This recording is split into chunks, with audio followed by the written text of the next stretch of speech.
Le journal de 6 heures présenté par Roman Oquet. Bonjour Roman. Bonjour à tous. 6 ans ont passé, mais les images restent insoutenables, indélébiles aussi. Des dizaines de corps inertes sur la promenade des Anglais. Une foule fauchée par un camion le soir du 14 juillet 2016.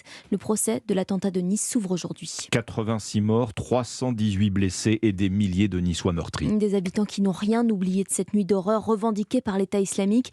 Une ville marquée, mais résiliente.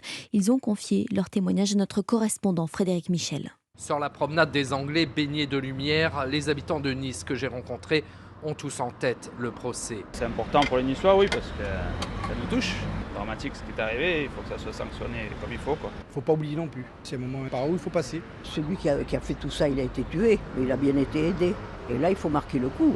Et même si le procès n'est pas celui de l'organisation de ce 14 juillet, Michel s'interroge. Comment un camion a-t-il pu passer comme ça sur la promenade des Anglais? René Colomban possède un restaurant de plage situé sur la promenade des Anglais.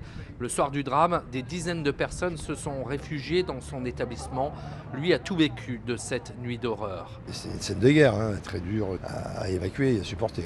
Évidemment, il faut absolument qu'il y ait une réponse pénale et des explications les plus claires possibles pour les familles. Au Palais des Congrès de Nice, dans une salle de 200 places, le public pourra assister à la retransmission du procès.